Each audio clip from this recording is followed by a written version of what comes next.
Welcome to the Eutaw Street Banter podcast. Welcome, everybody, to another episode here on the Eutaw Street Banter podcast. Like always, with me is Elijah. What's up, man? How are you? I'm good. It's in the baseball world, it's holiday today. Yeah. It is the trade deadline. We're recording this actually during the trade deadline. The clock's still ticking for a lot of teams. Yeah. Trades rolling in as time goes on, but the Orioles have made some moves. I'm excited to talk about some of them. Not excited to talk about some of them, but it is what it is. Yeah. I'm still wondering when the trade for Mike Trout's coming. Yeah. Oh, that would be crazy. Yeah. I mean, that would be the Orioles' way, wouldn't it? Like, we always get people at the end of their career. Yeah, and he would play 30 games a season for the next 6 seasons. Yeah. But yeah, we're recording this right now. It's almost 4:30 p.m. here on the trade deadline. So there's an hour and a half left of the trade deadline. So we'll talk about that next week. We have an early episode next week, so be prepared for that one. We got a special guest coming on. Yes. And we're pretty excited about that. But yeah, so let's go ahead. We'll dive right on in and talk about a few things. Elijah wants to talk about first some things not involved. Not with trade. the trade. Because the trade deadline obviously is important. Trade's happening, everything. This is like one of my favorite times of baseball, but there is some stuff that's happened.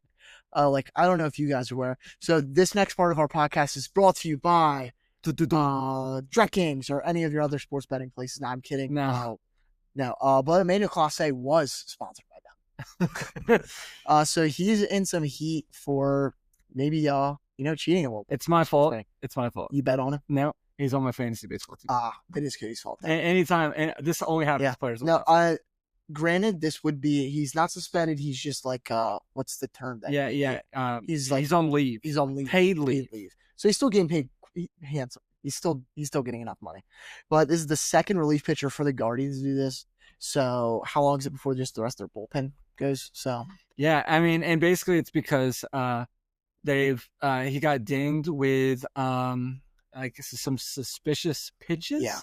Where apparently you can bet on you can bet on anything at this point, but the first pitch strike or ball. Yeah, and my man was still on the ball only 4 foot for the first pitch of the inning. I mean, like when it was Luis Ortiz, who was the other Guardians pitcher that did it, he had say 9 of his 30 first inning appearances, he threw balls, or say some of them he threw balls. There was maybe like 2 or 3 that were like egregious that he spiked in there. I was like, oh, that does look a little suspicious. Well, Clase is like half the time he's throwing it a foot off the plate or something.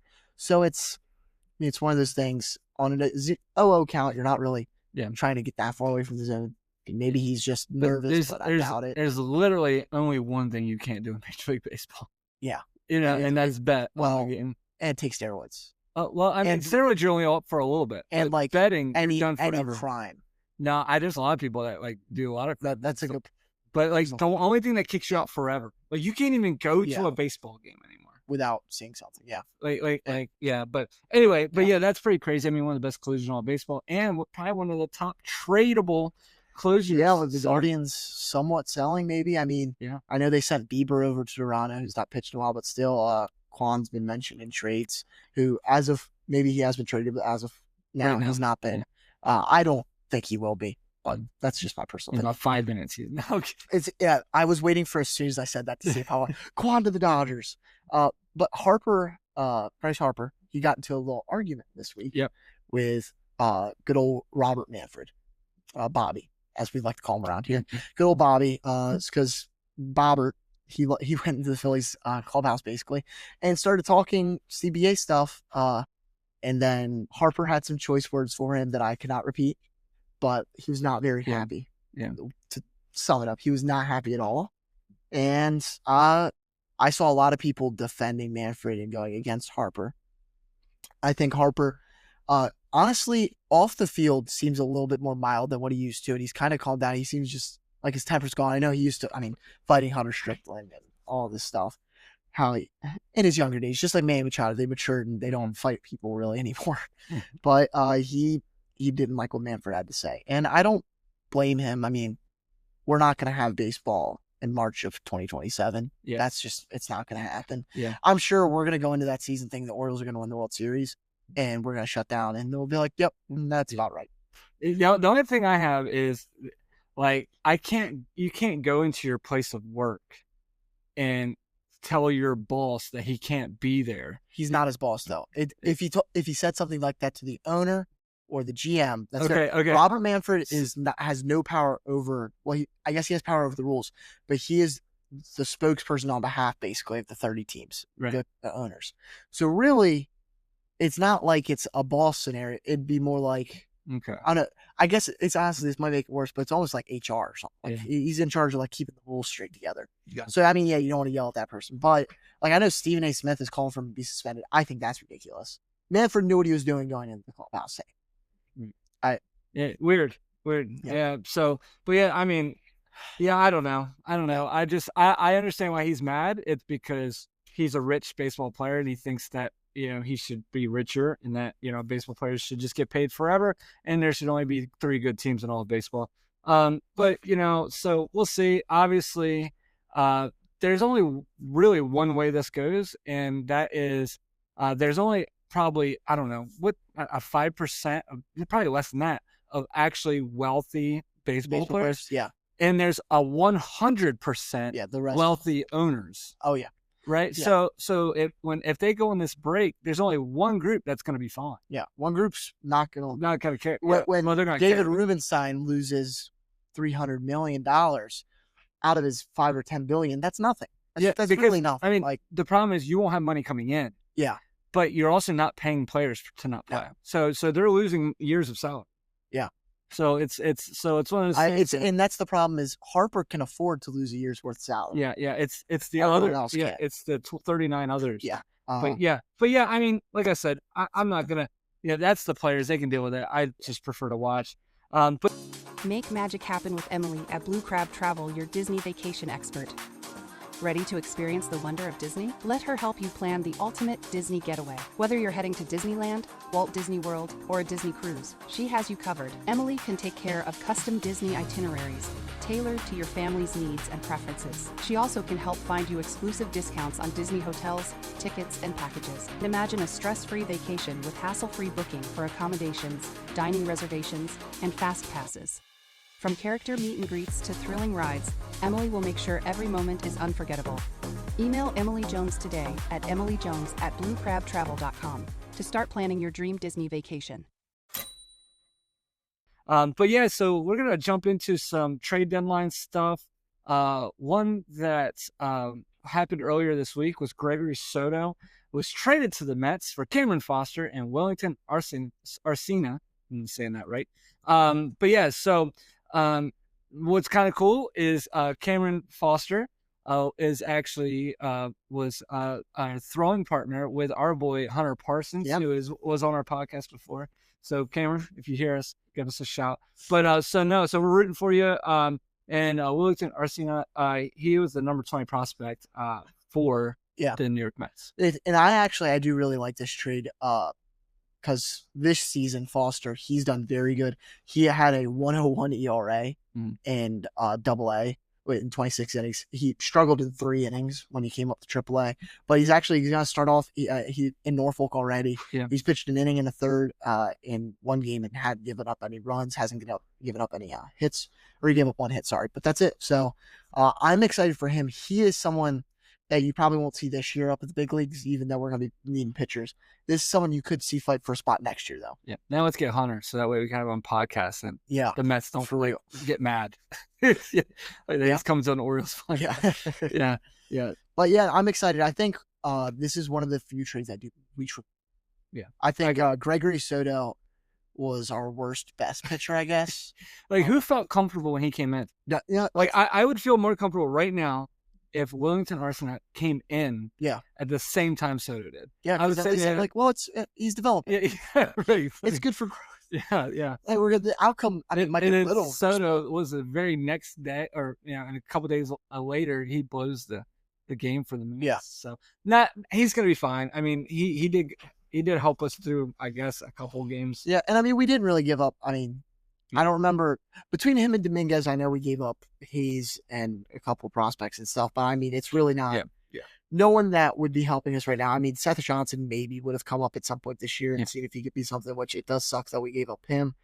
But last year, like again, if you're thinking last year that you could get Gregory Soto up to this year's deadline and still get this for him, you're like, that's not terrible. This one's a little while back, even farther than last week. Brian Baker, when he got traded to the Rays, I just included this on here. It's not deadline, but it's someone we traded. We got the 37th pick, a comp pick from the Rays. We got Wahila Aloy. I also believe we won this trade. Because knowing how the Orioles are, Brian Baker was not going to be good for us next year just because we can never have this 1 year good guys come back. I look at Yennier Cano now. He's kind of fallen apart, and Brian Baker was never as good as Yennier Cano was at his peak. I'm sure he'll win a Cy Young somehow for the Rays next year, just knowing how the Rays are with pitchers. I will say, okay, so say right now we have Brian Baker on trade deadline day, and Aloy was on the Rays. Yeah.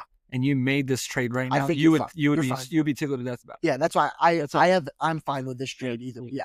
I think in the 37th pick, luckily it gives you a little flex, obviously taking what you want, but that was a while ago. Yeah. So now we're moving on to some. And then so Sir Anthony Dominguez was traded to the Blue Jays in the middle of a doubleheader. My man had to walk out of one clubhouse into another and then pitch against us, just shut us down. But that's fine. Because he'll do that, and he'll give up 7 the next game. So he goes to the Blue Jays, probably one of our best bullpen guys. I will be honest. We get Drayan Watts Brown, the number 8 prospect, and our number 8 now. Now our number 8. So now our number 8. So the biggest thing here is this is when you listen to people around the league, they were really surprised that we got this guy for Sir Anthony Dominguez, because we also had to send cash over to cover some contract stuff. Yeah, because Dominguez is making a decent amount. Yeah. But I don't hate this. This is an interesting trade just because Dominguez walked from clubhouse to clubhouse, but so did Drayan Watts Brown, because he was playing with the New Hampshire Fisher Cats against Belly. Yeah, and he just walked across. So I think that's interesting. It's probably the first time that's ever happened. So he's probably right now our closest to coming. Yeah, between him and Foster. Yeah, definitely. And then next, this is some of the ones that happened late in the night on Wednesday night. You have Andrew Kittredge traded to the Cubs for Wilfred De La Cruz, who is now our number 21 prospect. Yeah. He was just chosen out of in the foreign draft, basically. He was taken out of the Dominican Republic, I believe. He's a shortstop. He's real young. And Cody was on top of that news. I had it within like seconds. So make sure you follow us on our social media.